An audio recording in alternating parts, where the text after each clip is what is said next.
Welcome to the Retro Game Club podcast, a special magazine read.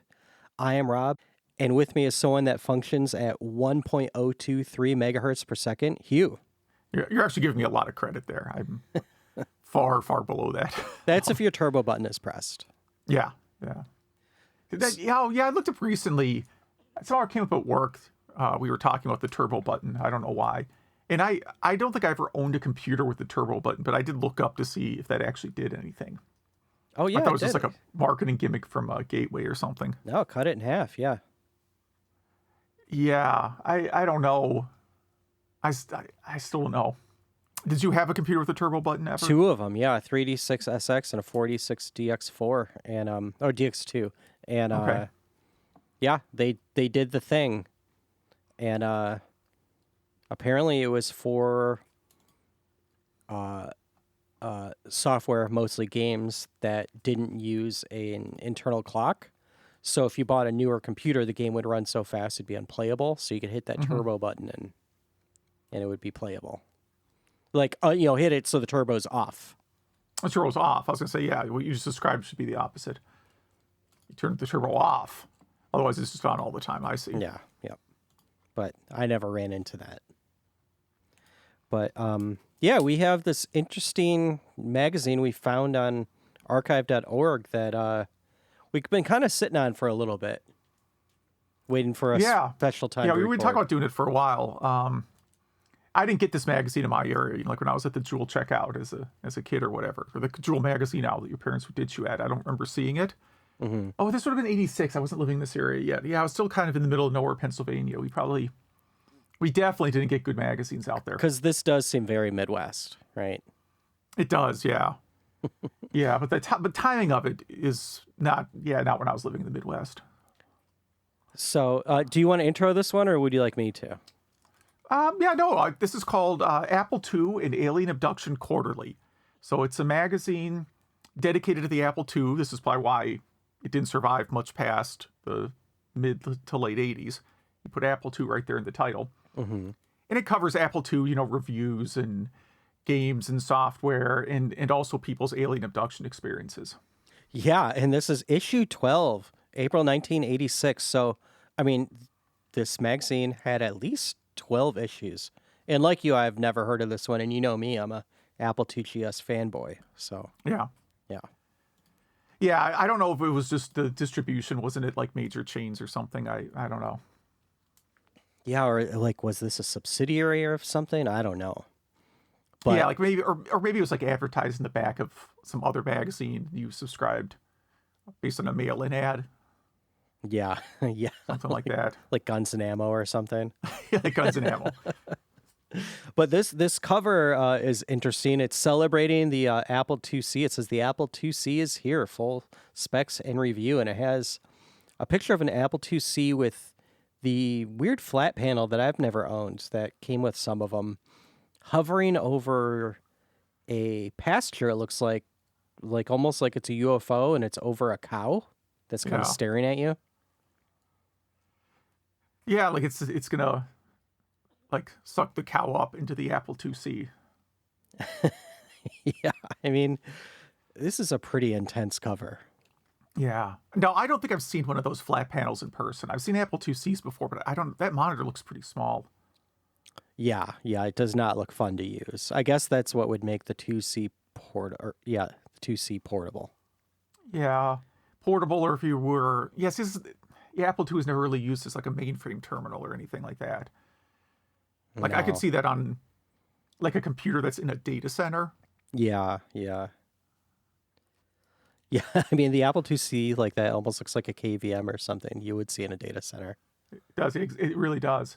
Other than the 5.25-inch disc, built-in disc slot. Yeah, and we definitely talk about some 5.25-inch discs in here. And the first page is just the table of contents and staff, which lists 6 staff members, and it has a little cartoon of little aliens next to them. Yeah, little gray aliens and some snail guy. He almost looks like a Ninja Turtle. Or no, you're talking about the guy with the eyes at the top of his head. Yeah, that one, yeah. It's a lot of genetic diversity in that group there. Yeah. Uh, and then a forward from the editor's desk, which has a weird, creepy, decrepit-looking alien sitting at what looks like an Apple II type computer. It does, yeah. I think he's on probably like a 2 plus, something like that. Oh man, this magazine, I can't believe this thing. And so I don't even know what to make of this forward. It seems like he's kind of saying how, the Apple IIc is like just like I don't know, like everything Woz has done from the beginning has led to the Apple IIc, and like this is it. This is the thing everyone needs, and proof that Apple is king. Yeah, this is kind of like, it's an editorial if like the Heaven's Gate guy wrote an Apple II editorial. It's Yes. very, very, I don't want to say prophetic, but it seems to be pulling into some kind of lore that I'm not inside to. Yeah, I mean, we should say that we will have a link to the archive.org, PDF of this. So please read along with us, because this is seeing is believing with this thing. Mm-hmm. Yeah, I really want to track down the rest of this magazine now. Oh, for sure. I mean, because they reference other articles from previous issues. And I'm trying to see if there were any like I mean, there were some crazy lines in this forward, but if there was any that jumped out to me. I mean, he he uses a semicolon, which is pretty amazing. Like right off the bat, semicolon. Yeah. Yep. Yeah, I mean, it's a mix of, the history, how the greatness of Apple, and then also, testimonies of abductions that they get to their magazine. Yeah, and how he's kind of still upset that there's still some skeptics out there. Yeah. Do we want to move on to the next section? Yeah, they're reviewing Task Times in Tone Town. I always have a hard time pronouncing that one. Yeah, and so this is like a games review and preview section. There's more than one game here, and each page has like a what's it called when you reverse black and white an image? I forgot English. Yeah, A negative. It's A negative. Yeah, it's like I was trying to think of what it's called in GIMP. A negative of that very famous that everyone had, including me, if you had an Apple, tiny gray joystick kind of in the background. Looks kind of cool, actually. Yeah, those were on. I remember those at the video game store as well. When I worked at Electronics Boutique, we sold those for PC and Apple, and I don't know, people liked it, man. I guess because they're technically analog, right? Correct. Yeah. Yeah. The buttons felt good too, and it was nice and thick, so it felt good to hold. It it didn't feel like a Atari joystick. I don't know. Anyway, Task Times in Toy Town. I don't think I have any scans old enough to look up what the price of that was. I think the oldest one I have is like 87. They had to be at least like $30 back then. Yeah, hold on. No, I know. I'm like easily distractible here. Games, Sierra. Look at my 1987 catalog that I posted a while ago, which probably has that joystick. It was, well, in this issue, it's available for Apple or IBM, and it's on sale for $24.99, normally $29.99. Wow, good deal. Yeah. Whereas a extremely uncomfortable looking mouse is $70. Yeah, well, back then mice, I guess, were still new, huh? Yeah, mice were like $100 up until like even like when Windows 95 launched, like a Microsoft brand mouse was still like $100. Those Pro mice were crazy. Those were nice though. All right, we should get back to this magazine. Yeah, so Task Times in Tone Town. My favorite line in this one is, whether you're a pro at typing commands or prefer clicking your way through problems, Task Times has got your back. Are you a pro at typing commands? No, I mean I have destroyed many databases, not production ones, like development ones, because I'm not good at typing commands. Where it's like, oh, well, I guess I have to rebuild that database now. Like, Nice. Oh, But that's right. Drop table isn't reversible. Oops. well, this is a glowing review for sure. Yeah, it really is. And we've probably talked about this game in the show before. I forgot that it had both icons and text Yeah, that we you could had. do. You could use either.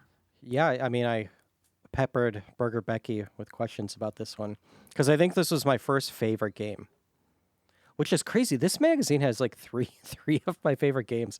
I must have loved 1986. Yeah, yeah. Well, that was a good year, and it was.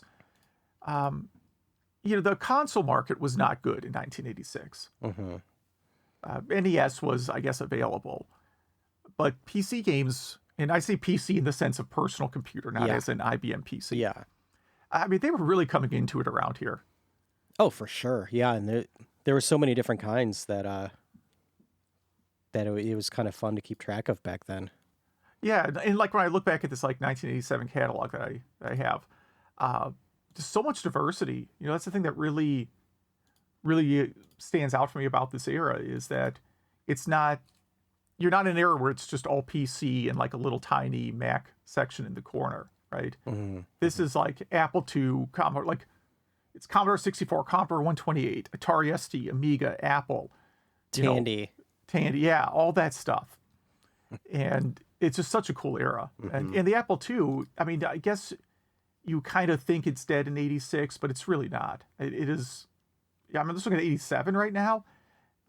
Games available in 87, and there's just so much stuff still being made for Apple in 87. Oh, for sure. Yeah. I mean, all the way into the early 90s, at least 1990 for sure. Because the Apple II GS wasn't discontinued till like 92, 94, something like that. Yeah. Way too long. And then next they go into, I think quite appropriate for the magazine, the first Space Quest. Yeah. And it's kind of interesting they don't call it Space Quest 1 because I guess they didn't know that there'd be another one. Mm-hmm. And, it's a pretty, again, glowing review. They really don't do bad reviews in this, at least in this issue. And it talks about Roger Wilco and, solving puzzles and how good the graphics are. And they're so vibrant and yada, yada, yada. But then it goes on to say, just, you have to dig for the stuff in this magazine. However, it's obvious that Scott Murphy and Mark Crow have never been abducted, nor have they ever met a real alien. Possibly if they experienced the true nightmares that I have, their game wouldn't include as much humor. None of these aliens are real. Yeah. Well, I mean, video games are fiction, right?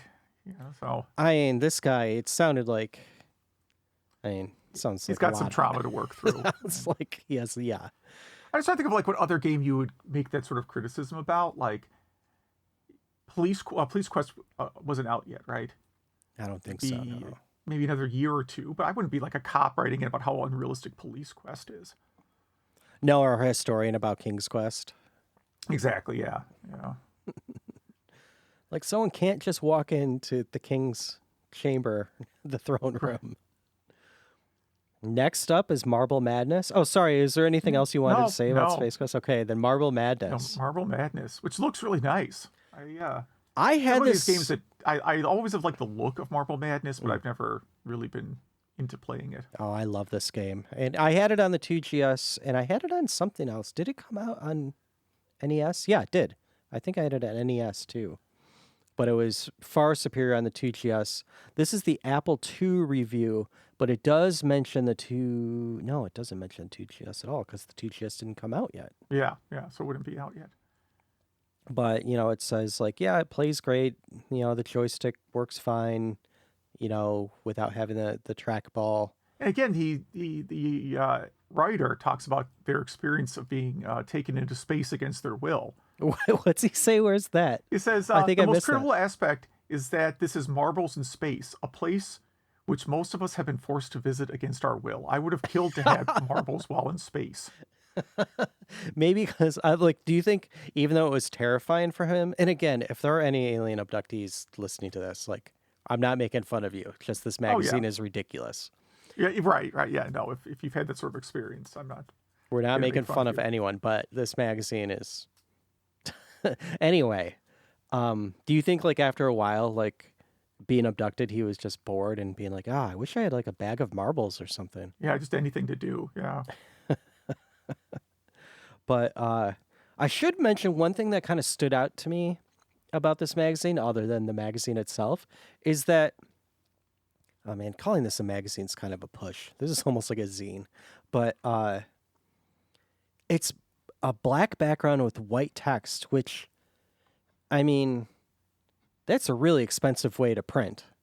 It is. Yeah, that could also be why it didn't have wide distribution. That's why I'm thinking it was probably like back of something else. You subscribe to this, and then it's like, a couple guys with it's like I know you don't do pro wrestling stuff, but like there's a guy who runs a pro wrestling newsletter that way. Still runs it to this day. I don't know how he Really? stays in business. Yeah, but it was never in the stores. Like in the back of Pro Wrestling Illustrated, you'd see an ad for like Dave Meltzer's Wrestling Observer, I think it's called. I didn't subscribe, so. And you send this random dude a check in the mail, and you just start getting a newsletter from him. That's awesome. And he like prints it. I think at the time he was printing it out of his house. I'm sure now he has some kind of cloud solution for doing this. I have something similar. I subscribe to Juiced magazine, which is the Apple II magazine. Okay. It has nothing to do with aliens. It's a quarterly magazine, and It's about Apple II and steroids. it's I think it's from one of the people from Kansas Fest, and Okay. but it's Makes on my sense. PayPal, and since I get it so infrequently, I've resubscribed on accident because you have to unsubscribe like for 6 years now. Oh, okay. I haven't even opened most of the issues. I can't wait for one day I'm like homesick or something. Just plow through those. But anyway, Yeah, just to get off topic again for a second, I had that same problem. Like whenever someone decides to kickstart like a retro gaming magazine, I pretty much always back it, and then I just have a stack of issues sitting at home, and it's like, well, I paid for these. It's not like I got them in a box at a garage sale, so I don't really feel right throwing them out. But when am I going to sit down and read a stack of magazines? yeah, when you retire and you're sitting in your cottage in the woods and you have nothing else to do, you'll be so happy you have those.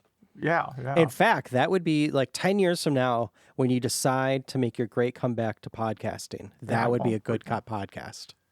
Yeah. Even crankier older me reads magazines and complains about how much my back hurts from carrying that box of magazines upstairs. Reading retro magazines that are new retro magazines, but they're retro again because you waited 10 years.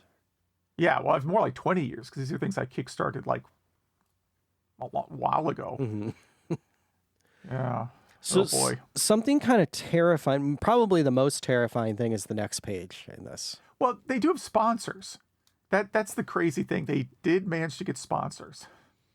And it's this, the first one is Lord and Taylor, Mediterranean, the fragrance for men created for the pleasure of women.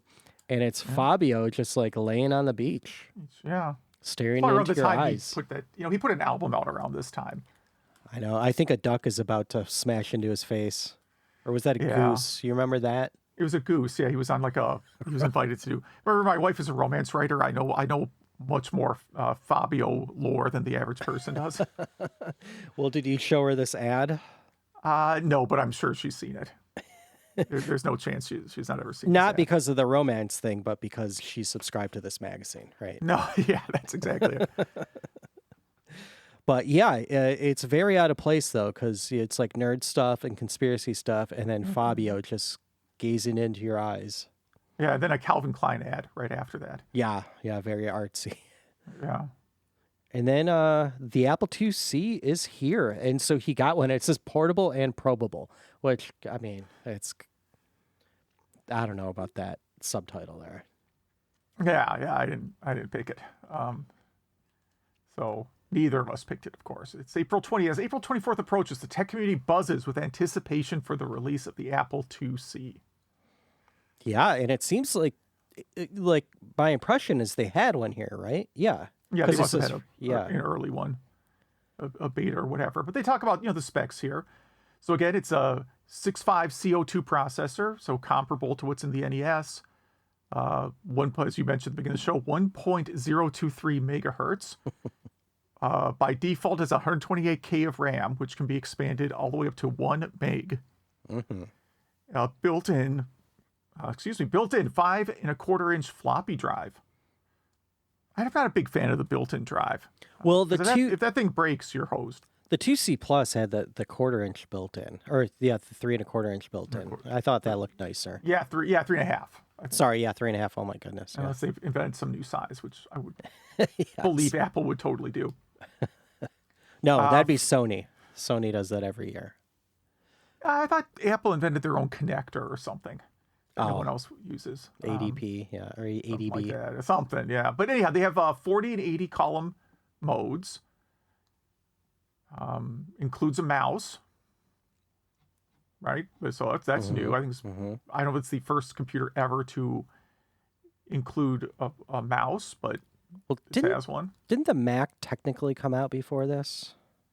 Yeah, probably. Let me see. Let's see. Apple. This is the kind of things we could have researched beforehand. I'm gonna go look and see how much an Apple mouse sold for in 1987. I'm sorry, I don't have anything. 84, January 24th, 1984 was the first Mac. Wow. Okay. So the Mac's been out for 2 years by now. And then he gives some final thoughts. It's cool that it has portability. And yeah, it seems like, again, everything these guys write about, they love. Yeah, they're definitely hardcore Apple fans. I wonder sometimes if I met these guys at a ham fest. You ever been to one of those? No, Ham radio fest. But it sounds fun. Well, so I had I've 2 friends who got really into ham radio stuff for a while. They're not like, I don't know why, they just are into like electronics and hobbies. I don't think they've ever actually, I think they got their ham radio license and have never actually made a ham radio call or whatever that means. But there are these things called Ham Fest, which, is just people selling like radio stuff, but there's always a bunch of tables of people selling like computer parts and stuff. And that sounds awesome. Yeah, that's what I'm like, I'll go along with you guys because I want to go look at like the crazy computer parts. And there's always at least one dude with like a huge table of just the most obscure Apple II parts you've ever seen. And I bet he's the target for this magazine. Yeah, I used to go to some BBS fest, or I wouldn't call them conventions, gatherings, and yeah, there'd always be that table there too. Probably similar people. Yeah, I mean, I didn't go to buy anything. I just loved seeing the like weird and crazy accessories you could buy. Speaking of crazy, the next part of this magazine is the subscriber letters. Yeah. Holy yeah, well, moly. they're always, I mean, in every magazine, they're a little bit unhinged. Yes, this is. But this is someone writing in. I guess in a previous issue, they talk about the 3.5-inch floppy disk being the future. Back in issue 10, I think we said this is 12, so it took 6 months for them to get around. Wait, quarterly. It took them 8 months. Wait, quarter's 4 months, right? Yeah, okay. something like that. Yeah. So it took like 8 months. 3 months. No, 3 months. Quarter's 3. Yeah, but this was issue 10. Oh, yeah. Yeah, sorry. 12, so it's 8. Okay, whatever. Math. Yeah, I guess I don't know how long a quarter is. And he's arguing, so this is Mac from Fremont, California. Talks about the 5.25-inch disc having a larger surface area, which is an interesting argument, and that it has very good capacity and durability. Yep. And then also notes that there's an extraterrestrial preference in data storage. You've also forgot that it had a distinct floppy nature. Yeah, it is definitely floppy as opposed to the... But yeah, aliens. Yeah, but in his encounters, the notion that aliens would adopt our primitive storage methods is laughable. The beings he's communicated with utilize advanced data crystals capable of storing zettabytes of information in a device smaller than a human fingernail. Therefore, the debate between 3.5-inch disc and 5.25-inch disc is completely moot. And then the response is pretty much like, no, aliens use their brains to compute. Yeah. That's about it. So there's that. You can get like a 1 terabyte micro SD card today, right? Oh, yeah. Maybe by the time I'm like in my cabin in the woods 10 years from now, I could get like a zettabyte of storage on something the size of a micro SD card. I wonder. There's a chance. You never know. You really never know. I never thought Yeah. we'd get to terabyte. I think you could get almost a 2 terabyte in an SD card now. At least a 1.5. Really? Yeah. I'm gonna go on Amazon right now and see. I have noticed. Have you noticed lately that Amazon and Alibaba seem to have the exact same results? Pretty much, yeah. Amazon will sell anything. By the way, I bought some, Amazon basic phone charging cables, USB cables Okay. from Amazon. And the other day, one of those started sparking and smoking. Oh, okay. Luckily, we were home. Well, so for micro SD, it seems like the biggest you can buy is 1 terabyte right now. That's the biggest that I Okay. see. Okay. Well, let me sort this price high to low. Always the best way to search. Yeah, 1 terabyte, $97 for micro SD 1 terabyte. It's amazing. That's what I have on my Steam Deck and pretty Yeah. much everything. Like, I don't think my Switch would even know what to do with that much storage right now if I put that in there. All right, back to the magazine. We have another The next letter. one's the most sane one out of all of them, I'd say. This Okay, guy, Sandy from Toledo, Ohio. yes, Sandy Eisenberg. Again, it's the 80s. You just give your full name and address, apparently. Yeah. Well, Sandy, I'll say Sandy's a female, I'm assuming, but heard about this new game coming out that's kind of like the Olympics, but for like skateboarding and surfing, hacky sacking and stuff. Can it be even real? And, don't get her wrong, skateboarding, surfing are fun to watch and stuff like that. But doesn't feel like the same thing as don't put it on a pedestal, pun intended, like the Olympics. And that like bobsledding, that's Sandy's sport. Yeah. And that rocketing down the icy track super fast, working together and taking risks. And that she's trying to keep an open mind, but I don't know, there's really no danger in it. And then goes on to saying, looking forward to seeing what you have to say about this. And all hail Zarflog, the keeper of our domain. Yes. Just, it's just that. Very good stuff. Yeah. But then I'm assuming it's the editor, the guy that wrote, the forward to all this. I'm assuming that's who responds to these because they don't sign their name. And pretty much saying that there's no way that this California type game is coming out. And that would be like on par as the Rubik's Cube game for Atari, which, you know what? Like, fair point. Yeah, the Rubik's Cube on Atari did not make sense as a game. As a tech demo, maybe. But I mean, it is one of the best games on the Lynx and stuff like that. So it is a fantastic game. Compared to the other Olympic games, it's pretty great.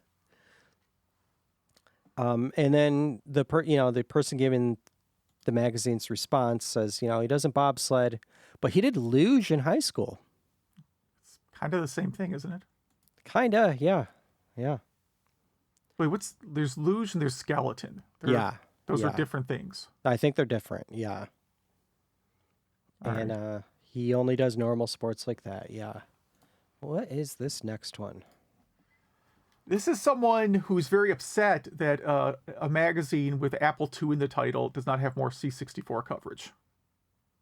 I mean, livid. This person is livid. Yeah, this is Cameron Waldorf from Salt Lake City, Utah. Oh, man. Yeah. And and also says that, like, C64, is probably preferred by the I can't say that word, benevolent aliens. Did I even say that right? Anyway, you all know what I'm trying to say. English.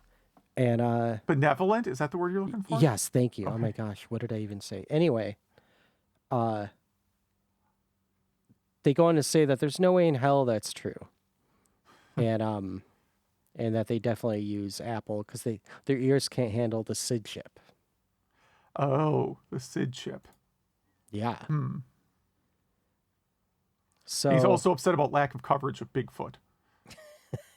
yeah. And yeah, he says, we only cover real things. Wow. I would love to meet these people, or maybe not. Yeah, I was just googling that one. I found some like bankruptcy cases that seem to match that name and location. I'm not sure though. Well, so this next one is probably the most interesting letter. Apparently, this person was abducted, Mhm. and that Steve Wozniak was on the spaceship, but it wasn't like the Steve Wozniak you and I know, but like a hybrid alien version of him, Okay, yeah. as if like his DNA was crossed with an alien's DNA. And that he managed to snap a photo, and then so there's some weird photo here with some strange looking computer and like a lot of weird computers in back and a sofa back there, some sofas. Oh, it looks like, yeah, probably where you put like a test subject. If you're running some. Well, it looks like a test subject waiting room. Exactly, yeah, yeah. Like you're just kind of maybe that's why the other guy wanted the marbles, right? You're sitting in that waiting room a long Oh, time. yeah, that's right. Yeah. Looks like his mouse is backwards, maybe. Maybe, but maybe his hands work backwards too. I True. don't know. Yeah, we can't see how many fingers he has, but he has a nice suit on.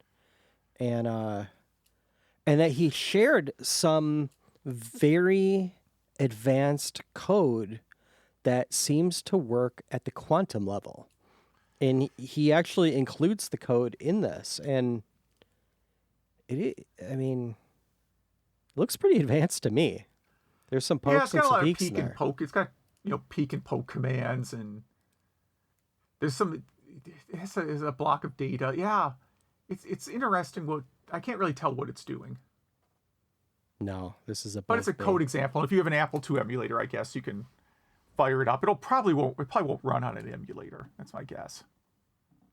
Well, I mean, so this guy's Avet's from Saratoga, California, writes was the subscriber here, and so the response to this is that he's going to try to run the code on the Apple IIc, but if he's correct that it seems like the 6502 can process at the quantum level, and as long as no one handicaps the next iteration of the Apple II, this could be the new revolution.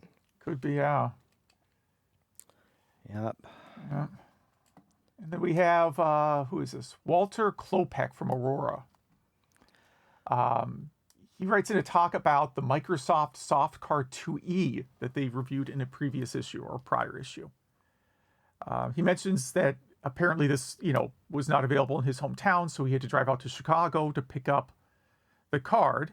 And while he was there, he picked up a bottle of Jepson's Malort. Have you ever had that? I've never heard of that. Oh, okay. It's a liquor that's only sold in Chicago. Oh, weird. Why would it only be sold there? It's just their gimmick. What's You it can like? look up like YouTube. Oh, it's horrible. It's a Swedish liqueur.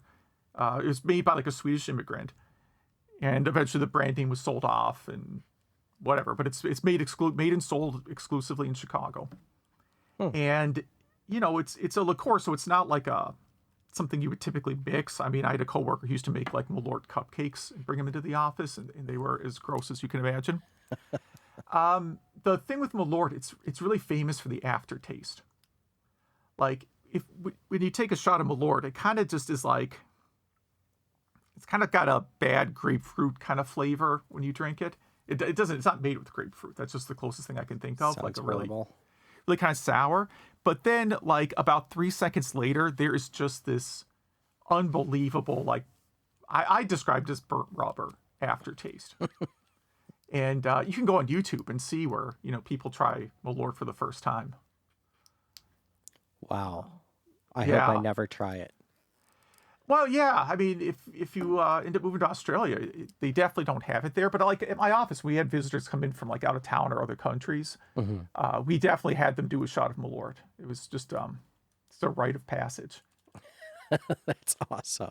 Well, so yeah, go on with this this letter. So he goes home and he's assigned to sip the Malort and install the soft card 2E, right? And he talks about the hardware installation went fine.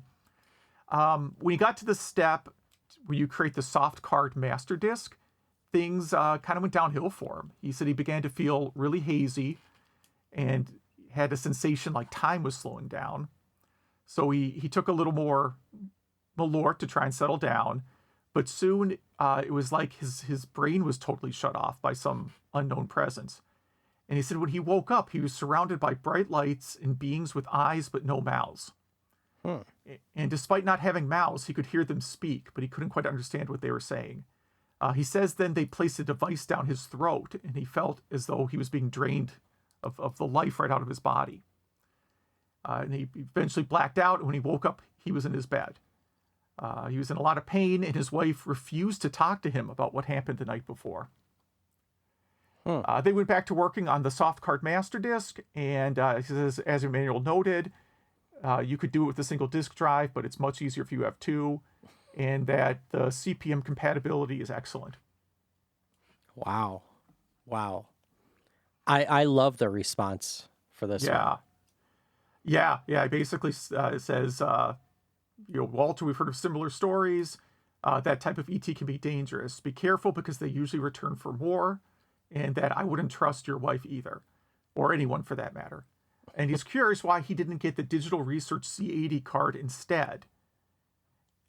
It's 6 megahertz and adds 192K of RAM. Not that you would ever need that much. Yeah, it's true. Very true. And you know what? I never heard of that Digital Research CAD card, which, I mean, it makes sense that they had one, but 6 megahertz was a lot back then. That's a lot, yeah. And again, this is a card, if you're unfamiliar, like the Microsoft soft card 2E was also a Z80 card. And the idea is that if you wanted to be able to run Z80 programs or Z80 OS like CPM, right? And you didn't want to go buy a whole separate computer, this was a card you would put in to enable, with a Z80 processor, and would use the rest of the Apple hardware around it. Yeah, very cool. Yeah, neat idea. Like, it's like the Atari 2600 adapter for ColecoVision. Yeah, something like that. Yeah. A little more money though. Little more, yeah. And this is really just, again, if you're doing development and you need to cross compile or whatever, The next article was about 16-bit Apple II in 1986, maybe. It looks like he's trying to speculate on the 2GS, because the 2GS did come out just a few months later. This was April 24th, so that came out in August. Let me look this up. September 15th, 1986. Yeah. I really like the kind of, I don't know if this is a conceptual art of what it might look like. It looks like a PCFX to me, kind of. Thick keyboard. It's almost like it's a Commodore 64 and a tower computer all together. Yeah, it almost has a Lisa type feel to it a little bit. Yeah. This article makes me really sad because, it pretty much says it's going to be a 16-bit computer, and it's, definitely going to have 8 megahertz, which it did not. It had 2.8 megahertz. Yeah. So, looks like the revolution is not going to happen. He doesn't know this yet, but that doesn't happen. It speculates 1 mega RAM standard, which didn't happen. It was 256. Speculates hard drive. Yeah, which you can put in a hard drive in a 2GS, but definitely didn't come with one. And then a wild theory that since the Mac isn't doing so well, or so he alludes, that Jobs is going to be fired, and Wozniak, the co-founder of Apple, the engineering genius behind the Apple II, is going to be named CEO. Mm-hmm. You got half that prediction right. Yeah. But, it's kind of weird. The Apple II was holding up Apple at the time. No one wanted a Mac or a Lisa. No. So I could see that kind of speculation happening. But Woz really isn't a businessman. He just wanted to be in the back building stuff. Yeah, and I don't really know what he did after Apple. I mean... He made, what was that concert?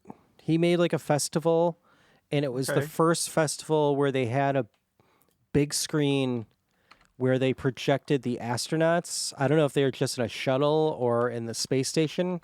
I forget if the space station was like done back then, but and the astronauts said like hello from back then, and were like listening to the music. I think he did it like 2 years in a row. It's supposed to be his thing, but I think it lost a lot of money, or it wasn't as fun putting on a concert as he thought it would be. Yeah, I mean, he can kind of just do whatever he feels like, Yeah, Um, the U.S. festival, is that the thing? the Us Fest. Us I think Us festival. Fest. Oh, Yeah. okay. The Us festival. Post Apple. What has he done here? He's invested in some tech companies, kind of dabbled in a number of different things. Silicon Valley Comic Con, online education. Yeah, kind of just does whatever he feels like, it looks like. Hey, works for me. But yeah, it seems like come next issue, these guys are gonna be really sad about what the two GS was because it wasn't what they said. Yeah. And then a straight up alien one that has nothing to do, well, a little bit to do with Apple II. They mentioned the Apple II in it, but you know how there's supposed to be different types of aliens, like the little grays and stuff like that. Yeah, the gray ones, and this is about the reptilians. Yeah, and how they might be misunderstood. Mhm. Like everyone says the reptilians are bad, but you know, yeah, like I just said, they might be misunderstood. Where it says, let me find the computer parts in here. Interestingly, reptilians show a distinct preference for the Apple II system, a choice for them, or a choice that sets them apart from their extraterrestrial peers. This technological predilection suggests a nuanced appreciation for specific human achievements and a potential bridge between their world and ours, unlike the Tandy or IBM systems favored by other species. Wow. Wow. I mean, I don't even know where to start with that. No, yeah, I don't know how you would think like aliens would have more sophisticated computers, but I guess maybe it's just a fascination. But If somehow I landed on another planet and they had like crude video games, I wouldn't be like, oh, here, I got this thing called the PlayStation 5. You should be playing that instead, right? I might be curious about whatever they've developed. yeah, zettabytes of storage and stuff. Well, Unlikely I'm ever going to visit a alien planet. And then bunch of the kind of cutout ads you find at the back of a lot of magazines. yeah. Oh, this takes me back. There's, you could buy plans to like build your own go-kart and like a little moped thing, which you couldn't do that today. Someone would die and they would be sued to hell. They would, yeah. Maybe it'd be a TikTok challenge or something. But it's got the standard stuff. Sea monkeys. Join the ALF fan club. Oh, yeah. You could order a live chameleon with free food. Rush shipping only, shipped airmail. So they just put a chameleon in a box and mail it to Yeah, you from I mean Texas. they can Ships from survive Texas. anything, right? I mean, I don't know. What else is in here? Yeah, sea monkeys. You could buy quail eggs. Okay. A switchblade. 10 years guaranteed for $3.96. So not even $4. You could get yourself a switchblade. Which you would then use to cut off half a finger by accident. I'm trying to see. Oh yeah, someone on the internet did post the contents of their ALF fan club stuff. That sounds like That's a whole rabbit hole right there. it is. Yeah, I recall not liking that show very much. So wait a second. Did that person subscribe to Apple II and Alien Abductions? I don't know, man. They like this fan club. It came with like a poster and like a little like looks like a little photo book, a signed photo, I assume, not by the actual, and then like some pins and coasters and certificate of membership. I mean, it's Wow. pretty fancy, It's man. legit, yeah. How about this? You want to be a jet or a fighter pilot? You can do it. And there's this little pamphlet you can order where some jet pilots tell you how you could be successful in the Air Force or Navy. Yeah, that Which is seems like a scam. yes, do not do that. You could buy some magic stuff. A book safe, which looks kind of neat. It looks like a old book you put on a Tiny book, bookshelf. That's a safe. but you actually have your cash in it or valuables or whatever. And you subscribe to Boys Life, which I don't. I hope anyone that subscribes to this magazine does not subscribe to Boys Life. Those things. I've never actually seen an issue of Boys Life, I don't think. I was in Cub Scouts, and Okay. I quit right when I got to Boy Scouts. But that was like Boys Life was like the Cub Scout magazine. Okay, so it's just like a bunch of like survival stuff or camping stuff. What's in Yeah, there? camping stuff, tips on bikes and fixing things and places you could travel and But not about like getting abducted by starting aliens a while you're fire. camping. No, yeah, and I wouldn't let my kids near anyone that would get this magazine. So I hope they weren't. Yeah. I mean, Netflix has a documentary about this. There's some pretty dark stuff that was going on in the Boy Scouts. Oh, I We're believe not going it. to talk about it on the show, but Yeah. it's that I watched that documentary and I really wished I hadn't when I was done with it. But the next page is the last page. It talks about the next issue. What's the next Apple II going to be? Is it the Apple IV? Is it the Apple IID? Yeah. Making music on a computer? Question mark. Mm-hmm. David Bowie's new movie adapted into a Apple game, Okay. which that must have been Labyrinth, right? Must have been I would assume Labyrinth, and I don't know off the top of my head if Labyrinth got an Apple II game, but I'm gonna go ahead and say it did. Let me see. Labyrinth. I watched Labyrinth like a few months ago. It's a pretty fun movie. Yep, it has an Apple II game. Lucasfilms made it. Yeah. There you go. Ultima. Spy Hunter on your Apple. Crop Circles Explained. And Alien Abduction Anonymous Details. So I guess if you need to talk to meet other people about being abducted, that'd be the place you would go. Which I guess, yeah, a support system for everything is good. Yeah, it's kind of strange. Like if these guys had modernized to like, if they had shifted to like, IBM PC and Windows 95. I mean, this would have been like, if it became like, Windows 95 and Alien Abduction Quarterly Magazine, that's like peak X-Files Mm-hmm. and just sort of peak interest in this. So Oh, this would have been at Barnes & Noble for sure. yeah, would have been a much bigger deal if they. And then it would have, Up the with the times. internet being invented, like that's probably how like 4chan started. Like this probably turned into 4chan. Yeah, it possibly, yeah. I've never been on 4chan, Neither but have I. I'm aware of what it is. Yeah, and it's probably this. So, listeners, I hope you like this episode and the Apple II, and if you are a subscriber to this magazine, or if you have Apple II, 2C, 2GS, or Task Times in Tone Town or Abduction Stories, please email us. Email at retrogameclub.net. I especially want to hear an alien abduction story from a listener. And if you have any other issues of this, I need them. Yeah. But I think that wraps it up. Yeah, so thanks for listening.